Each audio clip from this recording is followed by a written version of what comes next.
महाराष्ट्र के कोल्हापुर में औरंगजेब के नाम पर कोहराम मचा हुआ है। 3 नाबालिग लड़कों ने औरंगजेब पर रील बनाई, सोशल मीडिया पर डाल दिया। इसके बाद हिंदू संगठनों ने बंद का आह्वान किया, बवाल बढ़ा, पुलिस ने लाठियां भांजी। आप मेरे एक तरफ देख रहे हैं कि पुलिस ने नाबालिगों के पोस्ट पर जो एफआईआर दर्ज की है उसमें क्या लिखा है। एफआईआर में बताया गया है कि नाबालिगों ने क्या क्या किया। आप मेरी दूसरी तरफ देख रहे हैं कि कैसे औरंगजेब को लेकर अक्सर विवाद होता रहा है। आज हम इसी से जुड़े तमाम सवालों पर चर्चा करेंगे, लेकिन उससे पहले ये रिपोर्ट।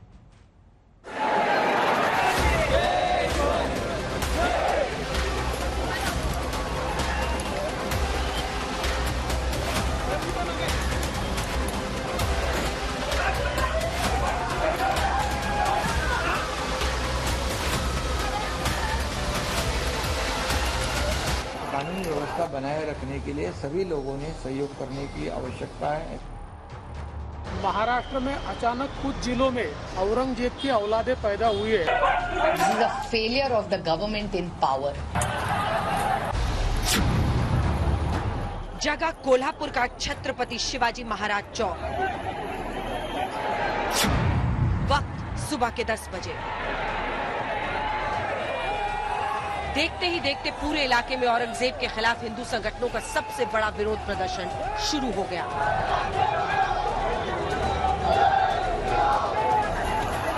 हालात बेकाबू होते देखकर पुलिस को बल प्रयोग करना पड़ा। प्रदर्शनकारियों पर आंसू गैस छोड़ा गया, लाठीचार्ज की भी नौबत आ गई।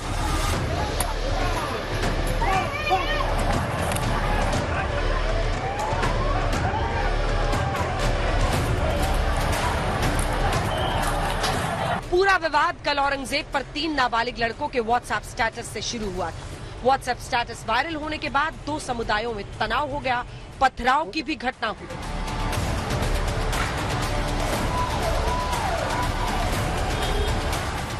हिंदू संगठनों ने जोरदार प्रदर्शन किया।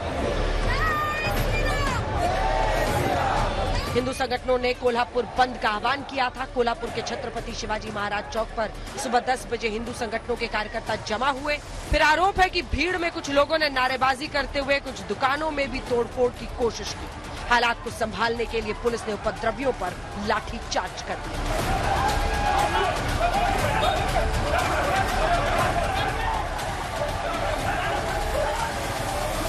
आज उन्होंने कोल्हापुर बंद का आह्वान किया था और वो एक जगह पे इकट्ठा हुए थे।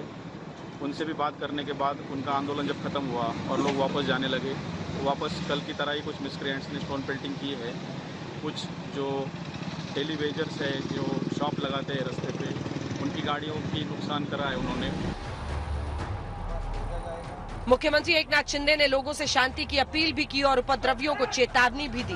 उप मुख्यमंत्री फडणवीस को लगता है कि महाराष्ट्र में औरंगजेब की औलादें पैदा हो गई हैं। देखिए, राज्य में कानून व्यवस्था बनाए रखने की जिम्मेदारी सरकार की है। गृह विभाग और गृह मंत्री जी लगातार सभी अधिकारियों के साथ संपर्क में, मैं खुद पर्सनली अधिकारियों के साथ संपर्क में हूँ और कानून व्यवस्था बनाए रखने के लिए सभी लोगों ने सहयोग करने की आवश्यकता है, ऐसा आह्वान भी मैं करता हूँ। और राज्य में सभी लोग शांति से रहे, या राज्य में शांति रहे, अमन रहे, इसके लिए सभी लोगों ने सहयोग करने की आवश्यकता है। महाराष्ट्र में अचानक कुछ जिलों में औरंगजेब की औलादें पैदा हुई है, जो औरंगजेब का फोटो दिखाते हैं, औरंगजेब का स्टेटस रखते हैं, और इसके कारण एक दुर्भावना समाज में पैदा हो रही है और इसके कारण एक तनाव भी निर्माण हो रहा है। दूसरी ओर विपक्ष कोल्हापुर की घटना को लेकर सरकार पर सवाल खड़े कर रहा है। उद्धव गुट इसे महाराष्ट्र में तनाव फैलाने की साजिश बता रहा है, तो सबसे बड़ा हमला शरद पवार ने किया। कहा, सत्ता पक्ष ऐसी प्रवृत्तियों को बढ़ावा देता है। ये विरोधी पक्ष का नहीं है, नागरिकों का इश्यू। ये विरोधी पक्ष का इश्यू है ही नहीं। This is a failure of the government in power. क्योंकि जब ऐसे होता है तो वो विरोधी पक्ष का काम नहीं होता देश शांत रखना। सत्ते में जो होता है, जो होम मिनिस्ट्री में बैठते, उनकी जिम्मेदारी होती है। And peace is a responsibility of part of governance.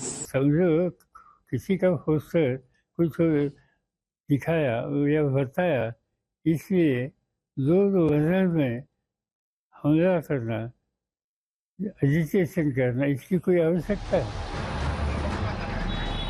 इस इस ग्राउंड रिपोर्ट से आप समझ जाएंगे कि किस पैमाने पर आज कोल्हापुर में ये संग्राम हुआ है। भाव सिंह रोड जो इलाका है, यहाँ पर कहीं व्हीकल जो खड़े थे, कुछ जा रहे थे, इनको निशाना कार्यकर्ताओं ने लगाया है, पत्थरबाजी करके तोड़फोड़ की है। महाराष्ट्र में कोई इस तरह से जातीय तनाव होना नहीं चाहिए और महाराष्ट्र में जो शांति है, आज महाराष्ट्र शांति करके जाना जाता है, उसको अगर कोई किस तरह से अगर उसका नाम खराब कर रहा है महाराष्ट्र का, तो ये ऐसे लोगों को चुन चुन के गिनना चाहिए पुलिस ने और उनको सजा देनी चाहिए। हे आमच्या राज्यात सहन होणार नाही। महाराजांच्या अस्मितेसाठी आणि हिंदू समाजाच्या संरक्षणासाठी आम्हाला उद्या तलवार पण हातात घ्यायला लागली तर घ्यायला आम्ही तयार।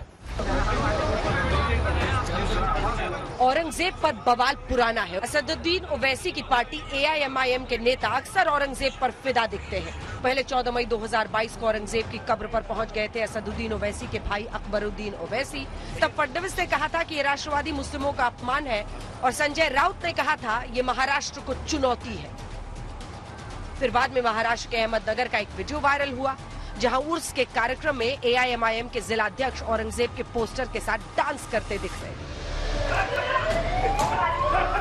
औरंगजेब की दीवानगी पर यह तीसरा बवाल है, जिसकी वजह से अब कोल्हापुर में कर्फ्यू लग गया है। आज तक ब्यूरो।